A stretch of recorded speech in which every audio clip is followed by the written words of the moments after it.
जय श्री कृष्णा। राधे राधे। आप सबका हमारे चैनल डिवाइन विजन पर स्वागत है। देवउठनी एकादशी का व्रत काफ़ी महत्वपूर्ण और फलदायक माना जाता है। हर साल कार्तिक मास के शुक्ल पक्ष तिथि पर देवउठनी एकादशी का व्रत रखा जाता है। मान्यता है कि इस दिन भगवान श्री हरि विष्णु 4 महीने की योग निद्रा से जाग जाते हैं। इस साल 23 नवंबर के दिन देवउठनी एकादशी का व्रत रखा जाएगा। वहीं एकादशी का व्रत कथा का पाठ किए बिना अधूरा माना जाता है। देवउठनी एकादशी व्रत कथा का पूरी श्रद्धा से पाठ करने पर व्रत के पूर्ण फल की प्राप्ति होती है। अब हम चलते हैं कथा की ओर। एक बार की बात है, एक राज्य में सभी लोग देवउठनी एकादशी का व्रत रखते थे। प्रजा तथा नौकर चाकरों से लेकर पशुओं तक को एकादशी के दिन अन्न नहीं दिया जाता था। एक दिन किसी दूसरे राज्य का एक व्यक्ति राजा के पास आकर बोला, महाराज कृपा करके मुझे नौकरी पर रख लें। तब राजा ने उसके सामने एक शर्त रखी कि ठीक है, रख लेते हैं, किंतु रोज तो तुम्हें खाने को सब कुछ मिलेगा, पर एकादशी को अन्न नहीं मिलेगा। उस व्यक्ति ने उस समय हाँ कर ली, पर एकादशी के दिन जब उसे फलाहार का सामान दिया गया तो वह राजा के सामने जाकर गिड़गिड़ाने लगा, कहने लगा, महाराज इससे मेरा पेट नहीं भरेगा, मैं भूखा ही मर जाऊंगा, मुझे अन्न दे दो। राजा ने उसे शर्त की बात याद दिलाई, पर वह अन्न छोड़ने को राजी ही नहीं हुआ। तब राजा ने उसे आटा दाल चावल आदि दिए। वह नित्य की तरह नदी पर पहुंचा और स्नान कर भोजन पकाने लगा। जब भोजन बन गया तो वह भगवान को बुलाने लगा, आओ भगवान, आओ भगवान, भोजन तैयार है। उसके बुलाने पर पीताम्बर धारण किए भगवान चतुर्भुज रूप में आ पहुँचे और प्रेम से उसके साथ भोजन करने लगे। भोजन करके भगवान अंतर्ध्यान हो गए और वह अपने काम पर चला गया। 15 दिन बाद अगली एकादशी को वह राजा से कहने लगा कि महाराज मुझे दुगना सामान दीजिए। उस दिन तो मैं भूखा ही रह गया। राजा ने कारण पूछा तो उसने बताया कि हमारे साथ भगवान भी खाते हैं, इसलिए हम दोनों के लिए ये सामान पूरा नहीं हो पाता। यह सुनकर राजा को बड़ा आश्चर्य हुआ।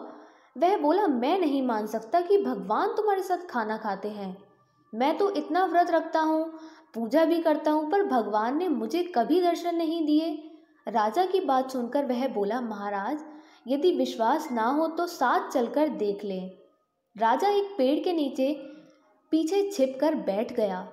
उस व्यक्ति ने भोजन बनाया तथा भगवान को शाम तक पुकारता रहा, परंतु भगवान नहीं आए।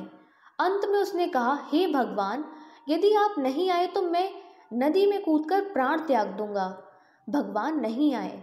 तब वह प्राण त्यागने के लिए नदी की तरफ आगे बढ़ ही रहा था कि प्राण त्यागने का उसका दृढ़ इरादा जान शीघ्र ही भगवान ने प्रकट होकर उसे रोक लिया और साथ बैठकर भोजन करने लगे। खा पीकर वे उसे अपने विमान में बिठाकर अपने धाम ले गए। यह देख राजा ने सोचा कि उपवास से तब तक कोई फायदा नहीं होता जब तक मन शुद्ध ना हो। इससे राजा को ज्ञान मिला।